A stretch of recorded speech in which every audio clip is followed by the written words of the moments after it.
नमस्कार, मेरा नाम स्वर्णा, आप देख रहे हैं HW न्यूज़। रूस और यूक्रेन के बीच 24 फरवरी से ही जंग छिड़ चुकी थी, जिसमें तकरीबन 20,000 भारतीय जो थे वो यूक्रेन में फंसे हुए थे। भारतीय सरकार के नए आंकड़ों के अनुसार 17,000 भारतीयों को वहां से निकाला जा चुका है। यूक्रेन में कई विद्यार्थी फंसे हुए थे, जिनकी सोशल मीडिया पर भी बहुत सी वीडियो आ रही थी, जिसमें वो भारतीय सरकार से गुहार लगा रहे थे, मदद की गुहार लगा रहे थे कि उन्हें जल्द से जल्द यहाँ से निकाला जाए। अभी उनमें से ही एक विद्यार्थी दीपांशु भी हमारे साथ है, जो वहाँ की आपबीती हमें बताएंगे। तो दीपांशु, शुरुआत से शुरू करते हैं, वहाँ पर क्या किस तरह से हुआ था? एक्चुअली मैम मेरी 24 की फ्लाइट थी, तो 23 नाइट को मैं निकला था अपने फ्लैट से। मैं इवानो-फ्रांकिव सिटी में रहता हूँ और मैं 3rd ईयर का स्टूडेंट हूँ। वहाँ से जो कीव है, सेंट्रल सिटी जो है यूक्रेन की, वो ऑलमोस्ट 800 किलोमीटर्स है। उसके बाद हम रात में निकले और सुबह ऑलमोस्ट 8 AM के अराउंड हमें पता चला कि अटैक हो गया है, रशिया ने फाइनली अटैक कर दिया है। तो जो हमारी ट्रेन है वो आगे बोर्ड नहीं कर रही है, हमें 50 किलोमीटर्स पहले कीव से रोक दिया गया कि आप आगे नहीं जा पाओगे। तो हमने सोचा कि उन्होंने हमें बोला था कि आप बाहर जाओ, आप ट्रेन खाली कर दो, बट हमारे माइंड में था कि हम कैसे भी कीव पहुंच जाए। तो हमने 4 to 5 आवर्स वेट किया और उसके बाद हम कीव पहुंचे उसी ट्रेन से। हमने बाहर जाकर देखा कि वहाँ मार्शल लॉ लग चुका है और कोई भी जो एक्टिविटीज़ होती है, ट्रैफिक एक्टिविटीज़ या फिर कोई टैक्सी, सब कुछ बंद है। उसके बाद जो सोल्यूशन एक आया मेरे माइंड में, मैंने अपने फादर को कॉल किया, उन्होंने मुझे गाइड किया कि आप लोग इंडियन एम्बेसी जाइए। हम लोग इंडियन एम्बेसी गए, हमने देखा वहाँ ऑलमोस्ट 150 से 200 स्टूडेंट्स थे। ये 24th की बात है, 24 फेब की बात है। ये ऑलमोस्ट दोपहर में हम लोग पहुंच चुके थे इंडियन एम्बेसी। वहाँ हम लोगों ने देखा देयर आर ऑलमोस्ट 200 स्टूडेंट्स। हमें मिला के और बढ़ गए थे और हर दिन बच्चे ऐड हो रहे थे। तो 24 को हम लोग थोड़ा स्टे किए, थोड़ा काम लगा कि काफ़ी इंडियन लोग हैं यहाँ पे, तो एक अच्छा फीलिंग आती है। बट शाम तक हमने देखा कि हमारा जो फूड है वो हमारे पास था नहीं। इंडियन एम्बेसी ने फूड प्रोवाइड कराया अकॉर्डिंग टू देम, बट वो बहुत कम था। 5 और 6 पीपल के लिए उन्होंने एक छोटी सी प्लेट में खाना दिया, जो कि सफिशिएंट नहीं था हमारे लिए बिल्कुल भी। उसके बाद हमने एक दिन सर्वाइव किया 24 से 25। 25 को हमें लगा कि हमें यहाँ से निकल जाना चाहिए, बट हम रुके रहे क्योंकि बाहर जाना सेफ नहीं था। हमें बॉम्बिंग्स की आवाज़ आ रही थी लगातार, और वहाँ पे क्या है, कीव के अंदर सबसे डेंजर इसलिए था, रशियन जो टैंक्स थे वो वहीं पे घूम रहे थे आसपास। हमें सायरन सुनाई दे रहे थे। एक सायरन का मतलब होता है कि आप लोग अटेंशन में रहिए, बट वहाँ पे 3 सायरन बज रहे थे, जिसका मतलब ये होता है कि आप लोग बंकर्स में चले जाइए। बट हम ऑलरेडी 2nd फ्लोर पे थे, तो बंकर्स में जाना पॉसिबल नहीं था। तो हम लोगों ने जैसे तैसे 24 से 25 स्टे किया। फिर 25 से 26 हम लोगों ने एक दिन एक्स्ट्रा स्टे किया वहाँ पे। हमने सोचा कि जो इंडियन एम्बेसी हमारी हेल्प करेगी, बट इवेंचुअली उन्होंने कोई हेल्प नहीं की। 26 को दोपहर में वो लोग हमारे पास आए, जैसे मैंने आपको बताया 1 बजे वो हमारे पास आए। उन्होंने बोला कि अगर आपको जाना, आप यहाँ से जाइए, you can go by your own. अच्छा, मतलब उनकी तरफ से कोई help? They were saying we are not helping you right now because we cannot arrange bus for you. So उस वक्त पे मैं अपने फ्रेंड के साथ बाहर गया। एक्चुअल में हम इंडियन एम्बेसी के साथ में एक शेल्टर है, स्कूल वहाँ थे। तो मैं इंडियन एम्बेसी के गेट पे गया, उनको बोला कि I want flags, Indian flags and circulars, जिसपे यूक्रेनियन में लिखा हो ताकि हमें कोई रोके ना। तो उन्होंने हमें वो प्रोवाइड नहीं किया उस वक्त पे, बट हमने देखा कि क्या कहा उन्होंने बोला कि हम देते हैं आपको, बट टाइम जो है ना निकले जा रहा था। हमारी ट्रेन थी 2:05 की दोपहर में, 2:05 PM। तो उसी वक्त पे हमने देखा कि 2 बॉम्ब्स हमारे पास में फटे। हमें बहुत तेज एक्सप्लोजन की आवाज आई और ऊपर से मिसाइल जा रही थी, जो कि किसी बिल्डिंग में लगी है। बाद में हमें ऐसा पता चला। तो हम लोगों ने उस टाइम पे ये डिसाइड किया कि हम कैसे भी यहाँ से निकल जाएंगे, चाहे हमें वॉक ही क्यों ना करना पड़े। तो 26 की दोपहर को हम लोगों के साथ एक बहुत ही मुश्किल में टैक्सी हुई, जो कि ऑलमोस्ट 6 टाइम्स और 7 टाइम्स एक्सपेंसिव थी ऑलरेडी। जनरली 300 ग्रेवनास की होती है, उन्होंने 1800 ग्रेवनास ली हमसे, बट हमने पे किया क्योंकि हमें जाना था। तो ये बात है 1:20 PM की। तो हम वहाँ से निकले 1:20 पर, बड़ी ही मुश्किल से 1:55 तक हम लोग स्टेशन पहुंचे। वहाँ जाके सिचुएशन ये थी कि हमें ट्रेन में बोर्ड नहीं करने दिया जा रहा था। यूक्रेनियंस जो TT होते हैं, स्टेशन मास्टर, उन्होंने बोला कि आप इसमें नहीं चढ़ सकते, ये आप लोगों के लिए नहीं है। जबकि वो ट्रेन फ्री थी उस टाइम पे, यूक्रेनियन गवर्नमेंट ने फ्री करी थी ट्रेन। तो बड़ी ही मुश्किल में मेरे पास एक बड़ा लगेज है 23 kg का। मैंने वो अपना बड़ा लगेज लिया और ऐसे अंदर पुश किया। जैसे मैंने पुश किया तो स्पेस बना। उसके बाद हम लोग अंदर गए और 12 से 13 आवर्स हम लोग ट्रेन में खड़े रहे। 2 बजे से ट्रेन निकली थी, 3 बजे मैं रात को अपनी सिटी में पहुंचा। वहां पहुंचने के बाद मैं ऑलमोस्ट बाहर निकला। जैसे ही स्टेशन के बाहर निकला, मैंने आर्मी देखी, यूक्रेनियन आर्मी। उन्होंने बोला कि यहाँ कर्फ्यू है, आप लोग बाहर नहीं घूम सकते। तो उन्होंने मेरा पासपोर्ट लेके रख लिया। उन्होंने चेक किया पासपोर्ट, उनको लगा कि जो हमारा बैग है वो सस्पिशियस है, तो दे चेक्ड आवर बैग्स। उनको लगा कि इसमें ड्रग्स भी हो सकता है। उन्होंने सब चेक किया। उसके बाद they said go to railway station, don't stay here. तो हम लोग अंदर गए, हम लोगों ने कोल्ड, इतना ज्यादा कोल्ड था, -2 डिग्री टेम्परेचर था उस आप वक्त। लोग जो वहाँ थे तो उस टाइम में इंडियन एम्बेसी से कांटेक्ट में थे या फिर उनसे बात? मैम एक्चुअली मैं अगर आपको ग्राउंड लेवल पे सच बताऊं, इंडियन एम्बेसी कभी कभी कॉल पिक कर रही थी, कभी कभी नहीं लग रहा था उनका कॉल। हेल्प मतलब इतनी ज्यादा यूक्रेन में हेल्प नहीं की। एक्चुअल में जो हमारी हेल्प हुई है वो बॉर्डर क्रॉस करने के बाद हुई है।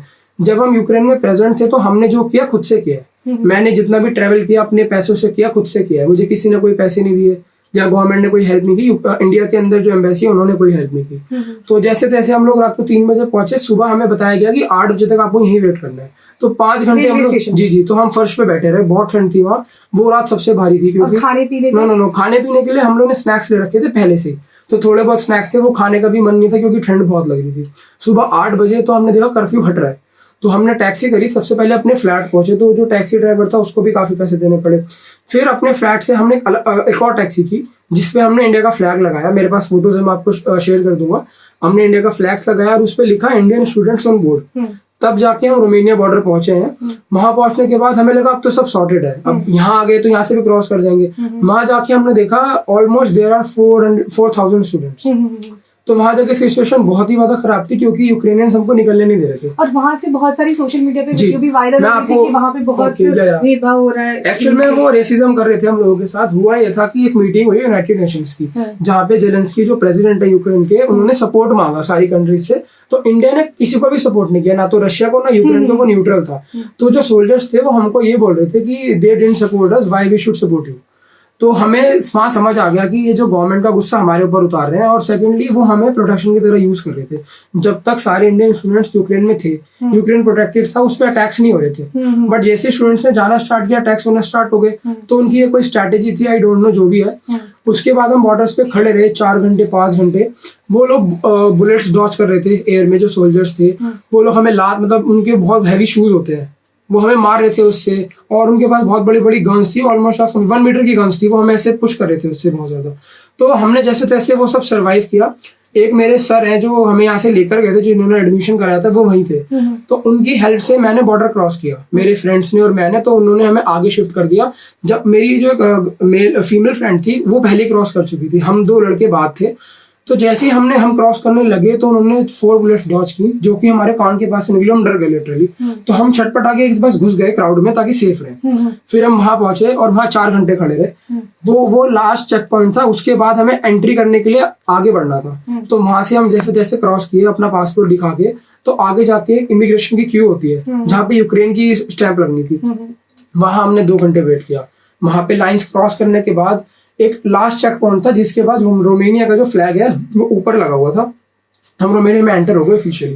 रोमानिया में एंटर करने के बाद हमें अपने पासपोर्ट पे एक और स्टैंप लगानी थी, जो कि इमिग्रेशन का ही सेकंड पार्ट है।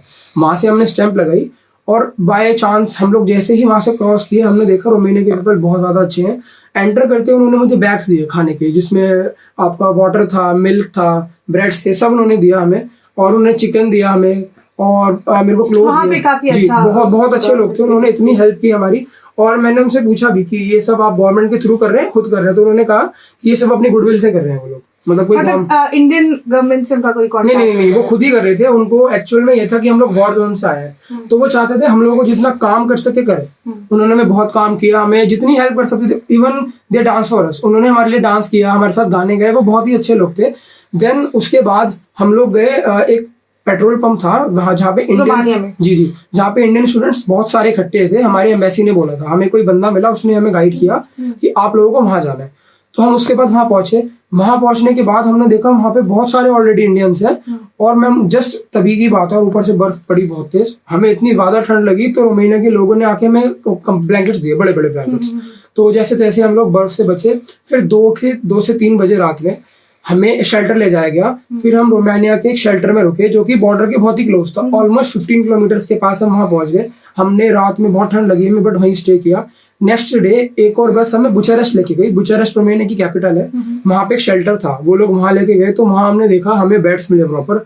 बेड्स के ऊपर अच्छे से गद्दे थे, जो हमारे ब्लैंकेट्स थे, सब सामान था। तो वहां जाके जो हमने रेस्ट किया वो सबसे बेस्ट था, बहुत ही ज्यादा अच्छा लगा। हॉस्पिटैलिटी लोगों की बहुत अच्छी थी। फिर उसके बाद आप लोग का रिटर्न कब? जी, उसके बाद सेम डे में, ये 2 मार्च की बात है, फर्स्ट मार्च से 2 मार्च हम लोग बुचारेस्ट में रहे। 2 मार्च को हमें पता चला कि जिन्होंने 27 को बॉर्डर क्रॉस किया था, 27 फेब को, उनको आज निकाला जाएगा, क्योंकि उस दिन 6 प्लेन्स थे, 2 इंडिगो के, 2 एयर इंडिया के, 1 इंडियन एयरफोर्स का। तो लकीली मेरा जो नंबर आया इंडियन एयरफोर्स में आया। तो उसके बाद हम लोग एयरक्राफ्ट में बैठे, तो जो इंडियन एयरफोर्स का एयरक्राफ्ट होता है उसके अंदर सीट्स नहीं होती हैं, तो हमारे लिए स्पेशली सीट्स लगाई गई थी। और जो उसके कमांडर थे उन्होंने 20 स्टूडेंट्स एक्स्ट्रा लिए थे। एक्चुअल में 180 की कैपेसिटी थी, बट वो 200 लेकर आए। यस, उसके बाद हम लोग 7 घंटे में इंडिया पहुंच गए। वहां पहुंचने के बाद हमारा बहुत ज्यादा वार्म वेलकम हुआ जी, और काफी ज्यादा अच्छा लगा हमें वहाँ इंडिया पहुंच के, और लोगों से मिलके बहुत ही ज्यादा अच्छा फील हुआ। उन्होंने हमें बहुत ही अच्छे से ट्रीट किया इंडिया आने के बाद। इस इवन उन्होंने बैग्स भी दिए, खाना भी दिया हमें। तो जैसे यहाँ पर आने के बाद जो पूरा प्रोसेस था 10 दिन का, उसका अगर हम एक इम्पैक्ट बोले, मेंटली इम्पैक्ट बोले, तो वो किस तरह से? मैम एक्चुअली में देखा जाए तो ये सब बहुत ही ट्रॉमेटिक कंडीशंस थी जो एक बच्चा नहीं सरवाइव कर सकता। वहाँ पर बहुत सारे लड़के भी थे, लड़कियां भी थी जो रो रहे थे, लिटरली उनको कुछ समझ नहीं आ रहा था। मेंटली हम लोग प्रिपेयर थे कि हम लोगों के साथ ऑलरेडी इतना बुरा हो गया, तो अब जो होगा देखा जाएगा। इवन मेरे जो डैडी थे वो बहुत, मैं उनसे कांटेक्ट में रहा हूँ हमेशा, हर दिन हर वक्त मैं उनसे बात करता रहा हूँ। उन्होंने मुझे हमेशा गाइड किया कि आप ऐसे नहीं, ऐसे स्टेप्स लो आगे, ताकि आप सेफली निकल वहाँ पे एक होपलेसनेस वाली जो इमोशन होता है वो एम्बेसी से कांटेक्ट कभी हो रहा था, कभी नहीं होता। मैम एक्चुअली में जब मुझे 26 को समझ आया था ना कि एम्बेसी हमारी हेल्प नहीं कर रही और नहीं भी करेगी आगे, तो मैंने खुद को मेंटली प्रिपेयर किया था कि मैं जो करूँगा अपने डिसीजन से लेके करूँगा खुद से। तो हम डिसीजन भी खुद ले रहे थे, बट हमारी बॉडी साथ नहीं दे रही थी। आप सोचिए 23 से आप निकले हुए हैं, आप सोए नहीं है, आपने खाया नहीं है कुछ, और आपको कंटिन्यूस चलना पड़ रहा है। टेम्परेचर भी, जी टेम्परेचर यही नहीं है। हम जब हम लोग रोमानिया बॉर्डर पहुंचे थे, वहां पे हमने 10 किलोमीटर वॉकिंग की है, क्योंकि रोमानिया बॉर्डर से पहले हमें रोक दिया गया। उन्होंने बोला कि आपको यहाँ से वॉक करना है बॉर्डर तक जाने के लिए। वहां पे सोल्जर्स थे। उसके बाद हमारा सबके पास बड़ा बड़ा लगेज था 23 केजीज का, तो उस लगेज को लेके और मेरा लैपटॉप बैग लेके मैंने 10 किलोमीटर वॉक किया है। मेरे अंदर बिल्कुल जान नहीं बची थी, बट एक हिम्मत थी कि अब जो होगा देखा जाएगा, क्रॉस करना है तो करना है। तो यहाँ पे जैसे आप लोग जब वहां थे, तो यहाँ पे इंडियन गवर्नमेंट की तरफ से ऐसे भी आया कि वहाँ बाहर नहीं पढ़ने जाना चाहिए, या फिर स्टूडेंट्स को यहाँ रह के पढ़ना जाना चाहिए। मैम एक्चुअल में ये जो सिचुएशंस है ना सब, ये बहुत ही बड़े पॉलिटिकल मैटर्स हैं, और देखा जाए तो यहाँ पे स्टूडेंट्स को नीट में काफी ज्यादा स्ट्रगल करना पड़ता है। और फॉर एग्जांपल एक स्टूडेंट के 600 मार्क्स हैं, तो एक ही के नहीं होते वो। फॉर एग्जांपल 1000 स्टूडेंट्स के 600 मार्क्स हैं, तो जो सिलेक्शन है वो प्रायोरिटी फर्स्ट वाले को दी जाती है। तो इसीलिए सीट्स की थोड़ी कमी है, जिस वजह से हम लोग सारे बच्चे, ऑलमोस्ट 20,000 स्टूडेंट्स यूक्रेन में पढ़ते हैं। तो ये जो एरिया स्टूडेंट्स की कैपेसिटी है बहुत ज़्यादा है, तो इसका मतलब सीट्स यहाँ पे कम है, तभी बच्चे बाहर जा रहे हैं सारे के सारे। अब ये तो गवर्नमेंट देखेगी कि सीट्स बढ़ाना है नहीं बढ़ाना, बट हम लोग इसलिए बाहर गए थे। आप अभी 3rd ईयर के स्टूडेंट हैं, आपका 1 साल या 2 साल बाद कॉलेज खत्म हो जाएगा, तो अभी जिस तरह से ये वर्ल्ड उसमें हुआ, तो अब आगे का क्या प्लान है? मैम एक्चुअली में अभी मेरे जो भी इंटरव्यूज हुए हैं, मैंने उसमें यही पूछा है, सबसे यही बोला है कि मेरे फ्रेंड्स को भी यही बोला है कि क्वेश्चन रेज कीजिए कि जो हमारी पढ़ाई है उसका क्या होगा। बेसिकली जो हमारी डिग्री है, या तो हमें नियर बाय कंट्रीज जो है यूक्रेन की, उसमें एडमिशन दिया जाए। 3rd ईयर में थे हम लोग, तो 3rd ईयर का 2nd सेम हम का चल रहा था हमारा, वहीं से एडमिशन मिल जाए तो हमारा साल खराब नहीं होगा। सेकेंडली हम लोग ये सोच रहे हैं कि अगर इंडियन गवर्नमेंट हमारी हेल्प करे और हमें यहीं पे एडमिशन दे दे, तो उससे बेटर तो कुछ होगा नहीं। जो इंडिया की फीस है ऑलमोस्ट 10 लाख पर ईयर है, अगर वो उसके हाफ में भी हमको एडमिशन ले लेंगे तो हम देने के लिए तैयार हैं। अगर वापस से यूक्रेन जाने को कहा जाएगा, मैम अभी तो मैम अभी नहीं, अगर हालात ठीक होते तो आप देखिए कि जाने से पहले वो हिचकिचाहट। मैम अभी तो मुझे पर्सनली ऐसा लग रहा है कि बहुत ही टाइम लगेगा रिकवर होने में चीज़ों को, क्योंकि इतने ज़्यादा डैमेज हो चुका है। अगर वहाँ जो बच्चे वहाँ पे रहे हैं वो देख के बता सकते हैं कि जो इंफ्रास्ट्रक्चर है यूरोपियन बहुत ही अच्छा है और ऑलमोस्ट डिस्ट्रॉय हो चुका है, तो उसको बनने में दोबारा बहुत टाइम लगेगा। और जो यूक्रेन है उसकी इकोनॉमी डाउन हो चुकी है इस वक्त, जो हमारा रेट है वो भी बहुत डाउन हो चुका है, तो ये सब सही होने में बहुत टाइम लगेगा। ऑलमोस्ट मुझे लगता है 1 साल भी लग सकता है। तो तब तक हम लोग क्या करेंगे? हमारा जो सेमेस्टर है वो मई के लास्ट में या जून के फर्स्ट वीक में एंड हो जाता है। अभी जो सिचुएशन चल रही है इसके अकॉर्डिंग तो 1 साल ही पूरा खराब हो जाएगा। तो जो हमारी पढ़ाई है उसका क्या होगा, मेरा कंसर्न ये है अभी फिलहाल। बहुत बहुत शुक्रिया।